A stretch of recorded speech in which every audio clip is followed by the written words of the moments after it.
नमस्कार दोस्तों, परम क्लासेस में आपका स्वागत है।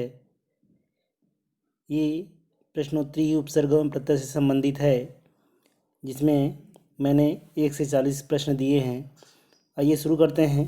प्रश्न नंबर 1 है, बुद्धिमान में प्रत्यय है। तो बुद्धिमान में कौन सा प्रत्यय है? मान प्रत्यय है। कौन सा प्रत्यय है? मान प्रत्यय है। ठीक, आगे बढ़ते हैं। अगला प्रश्न है, मेरठ वाला में प्रत्यय है। मेरठ वाला में कौन सा प्रत्यय है? मेरठ के बाद क्या लिखा गया है? वाला। तो इसमें कौन सा प्रत्यय होगा? वाला प्रत्यय, इसलिए विकल्प द सही है। ठीक, आगे बढ़ते हैं। अगला प्रश्न है, डाक खाना में कौन सा प्रत्यय है?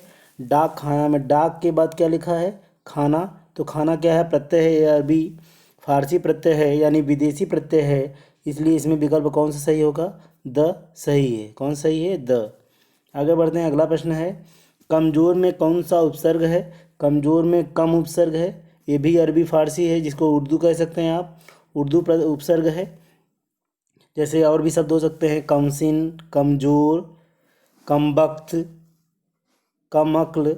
ये सब में कौन सा उपसर्ग है? कम उपसर्ग है, जो उर्दू है, इसलिए विकल्प कौन सही होगा? अ। आगे बढ़ते हैं। अगला प्रश्न है, प्रतिक्षण में उपसर्ग है। प्रतिक्षण में कौन सा उपसर्ग है? प्रति उपसर्ग है। कौन सा उपसर्ग है? प्रति उपसर्ग है। ठीक, आगे बढ़ते हैं। अगला प्रश्न है, निर्णय में उपसर्ग है। निर्णय में कौन सा उपसर्ग है? निर उपसर्ग है। कौन सा उपसर्ग है? निर उपसर्ग है, इसलिए विकल्प ब सही है। आगे बढ़ते हैं। अगला प्रश्न है, निम्न में से किस शब्द में निर उपसर्ग नहीं है? किस शब्द में निर उपसर्ग नहीं है? निरभ्र में है, निर्वाचन में है, निरंजन में है, निरोग में नहीं है। निरोग में नहीं है, इसमें क्या है? नी उपसर्ग है, निर नहीं है, इसलिए विकल्प अ सही है। आगे बढ़ते हैं। अगला प्रश्न है, निम्न में से किस शब्द में एक से अधिक उपसर्ग हैं? किस शब्द में एक से अधिक उपसर्ग हैं? तो विकल्प द देखिए, इसमें कौन सा उपसर्ग है? सु भी है और इसके अलावा प्र भी है, दो उपसर्ग हैं, इसलिए विकल्प द सही है। आगे बढ़ते हैं। अगला प्रश्न है, निम्न में से किस शब्द में परा उपसर्ग नहीं है? तो किस शब्द में परा उपसर्ग नहीं है? इसमें देखिए, पराधीन, इसमें नहीं है। पराधीन में परधन अधीन होगा, इसलिए पराधीन में परा उपसर्ग नहीं है। शेष तीनों शब्दों में परा उपसर्ग है। जैसे पराजय हो गया, पराभव हो गया, पराकाष्ठा हो गया, तीनों में परा उपसर्ग है, लेकिन पराधीन में पर उपसर्ग है, परा नहीं है। ठीक, इसलिए विकल्प अ सही होगा। आगे बढ़ते हैं। अगला प्रश्न है, उपसर्ग उपसर्ग शब्द में मूल शब्द है। उपसर्ग शब्द में मूल शब्द क्या होगा? सर्ग। क्या होगा? सर्ग। उप क्या है? उपसर्ग है।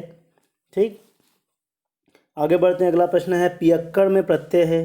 पियक्कड़ में कौन सा प्रत्यय है? अक्कड़ प्रत्यय है। कौन सा प्रत्यय है? अक्कड़, यानी विकल्प ब सही है। आगे बढ़ते हैं। अगला प्रश्न है, अभाव अभाव या नहीं अर्थ में वैशिष्ट बताने वाले उपसर्ग कौन सा? यानी कि अभाव या नहीं का अर्थ देने वाला उपसर्ग कौन सा है? अ। क्या है? अ। अगर किसी भी शब्द के पहले लगता है तो उसमें नकारात्मक भाव आ जाता है। जैसे चेतन है, चेतन के पहले अ जोड़ देंगे तो अचेतन, यानी कि बिना बेहोशी के, यानी बिना होश के। धर्म के पहले अ जोड़ देंगे, यानी जिसमें धर्म नहीं हो, यानी अभाव हो, उसे अधर्म कहते हैं, इसलिए विकल्प द सही होगा। आगे बढ़ते हैं। अगला प्रश्न है, इनमें से किस शब्द में आ उपसर्ग नहीं जुड़ा है? आघात में आ है, आमूल में भी है, आदित्य में नहीं है। आदित्य क्या है? सूर्य जी का पर्यायवाची है और इसमें आ उपसर्ग नहीं लगा है। शेष तीनों शब्दों में अ ब द में जो है आ उपसर्ग लगा हुआ है। ठीक, इसलिए विकल्प श सही होगा। आगे बढ़ते हैं। अगला प्रश्न है, निम्न में से किस शब्द में प्रत्यय का सही प्रयोग नहीं हुआ है? अभिजात प्लस या अभिजात्य सही है। चाचा प्लस एरा चचेरा, ये भी सही है। सप्ताह प्लस इक, यहाँ पर देखिए सप्ताह लिखा है और इक लिखा है। मैंने आपको बताया भी है, अगर जो लोग मेरे पुराने वीडियो देखे होंगे उसमें मैंने बताया है कि अगर किसी भी शब्द के अंत में इक प्रत्यय लगता है तो उस शब्द के प्रथम वर्ण में आने वाले स्वर का क्या हो जाता है? दीर्घ हो जाता है, यानी उसमें वृद्धि हो जाती है। यानी श की जगह पर क्या होगा? शाह होगा। यहाँ पर साप्ताहिक की जगह साप्ताहिक होना चाहिए, इसलिए विकल्प श सही है। और आपको बता दें, अगर किसी भी शब्द के अंत में एक प्रत्यय लगता है वह शब्द हमेशा विशेषण होता है। ठीक, आगे बढ़ते हैं, अगला प्रश्न है, इनमें से प्रत्यय रहित शब्द कौन सा है? तो प्रत्यय रहित शब्द की बात करें, विवाद में वी उपसर्ग है, न कि प्रत्यय है, यानी अ। सही होगा चलन, लेखक और बिटिया, इन तीनों में प्रत्यय का प्रयोग किया गया है। ठीक, आगे बढ़ते हैं, अगला प्रश्न है, निम्नलिखित में से किस शब्द में इत प्रत्यय प्रयुक्त नहीं हुआ है? कलंकित में है, आनंदित में है, पुष्पित में है, इंसानियत में नहीं है। इंसानियत में कौन सा प्रत्यय है? ईयत प्रत्यय है। ईयत जो है उर्दू प्रत्यय है, इसी का प्रयोग किया गया है इंसानियत में। इंसान धन ईयत, इंसानियत, यानी ईयत जो है इसमें प्रत्यय का प्रयोग हुआ है, इसलिए विकल्प श सही होगा। आगे बढ़ते हैं, अगला प्रश्न है, इनमें से किस शब्द में उपसर्ग और प्रत्यय दोनों जुड़े हुए हैं? इनमें से किस शब्द में उपसर्ग और प्रत्यय दोनों जुड़े हुए हैं? तो बेरहम, इसमें जो है सिर्फ उपसर्ग है। बिकाऊ, इसमें भी जो है कि क्या है आपका प्रत्यय है। लाजवाब, लाजवाब में ला उपसर्ग है। अकथनीय, इसमें अ उपसर्ग भी है और इसके अलावा ईय प्रत्यय भी है, इसलिए विकल्प द सही होगा। आगे बढ़ते हैं, अगला प्रश्न है, किस विकल्प में उपसर्ग से रहित शब्द है? किस विकल्प में उपसर्ग से रहित शब्द है? तो उपसर्ग रहित शब्द की बात करें, जैसे पराजय, पराभव, परायण में है, अकाल, अथल, अपड़ में भी है, कुघड़ी, कुपुत्र, कुठौर में भी है, दुश्चिंता, दुष्कर्म, दुस्साहस भी, इस सब में उपसर्ग है। लेकिन आप देखिए, कुघड़ी ये भी सही है, कुपुत्र भी सही है, कुठौर भी सही है, इन सब में उपसर्ग का प्रयोग है। लेकिन पराजय की बात करना, परायण यहाँ पर नहीं है। ठीक है, बाकी सब में उपसर्ग है। ठीक, इसलिए विकल्प अ सही होगा।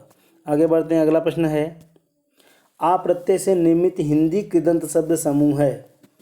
आ प्रत्यय से निर्मित हिंदी कृदंत शब्द समूह कौन सा है भाई? घेरा, छापा, उतारा, झटका, इसमें भी है। फेरा, भूखा, रगड़ा, मेला, इसमें भी है।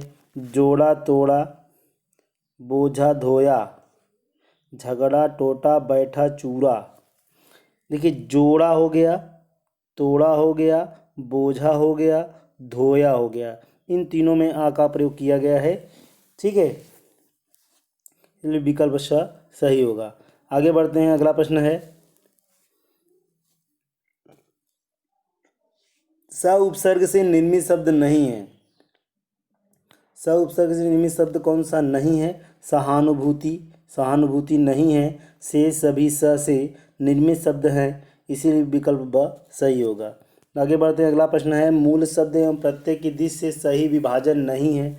लोहा प्लस आर सही है। कसेरा, कांसा प्लस एरा, ये गलत है। कस प्लस एरा होगा, कसेरा होगा, यहाँ पर कांसा लिखा हुआ है इसलिए गलत है, इसलिए विकल्प ब सही होगा।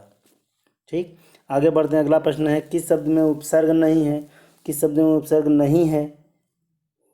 प्रयाग में नहीं है। प्रयाग क्या एक शब्द है, इसमें जो है उपसर्ग नहीं प्रयोग किया गया है। अगर प्रयोग होता तो प्रयोग में उपसर्ग होगा, यानी यहाँ पर प्रयाग है, इसलिए उपसर्ग का प्रयोग नहीं माना जाएगा। आगे बढ़ते हैं, अगला प्रश्न है, मूल शब्द व प्रत्यय विभाजन अशुद्ध है। मूल शब्द व प्रत्यय का विभाजन अशुद्ध है। यहाँ पर बूढ़ा प्लस अवती, बुढ़ौती सही है। कठ प्लस अवती, ये कठ प्लस अवती नहीं, यहाँ पर होना चाहिए काठ। क्या होना चाहिए? काठ होना चाहिए, जबकि कठ लिखा हुआ है, इसलिए विकल्प अ सही है। बाकी से सभी शब्द सही हैं। आगे बढ़ते हैं, अगला प्रश्न है, इन प्रत्यय से निर्मित शब्द है। ललाइन,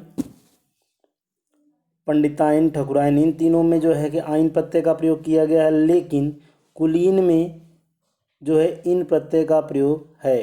किसमें है? कुलीन में इन प्रत्यय का प्रयोग है, इसलिए विकल्प ब सही सही है। ठीक, आगे बढ़ते हैं, लुटेरा शब्द का सही विभाजन क्या होगा? लूट प्लस एरा, तो ये विकल्प असही होगा। लूट प्लस एरा, लूट में ल में बड़ा ऊ की मात्रा होना चाहिए, छोटा ऊ की नहीं। आगे बढ़ते हैं, अगला प्रश्न है, इनमें से किस शब्द में उपसर्ग नहीं है? किस में उपसर्ग नहीं है भाई? विभा में नहीं है। ठीक है, विभा का मतलब रात होता है, चांदनी भी होता है, इसलिए विकल्प श सही है।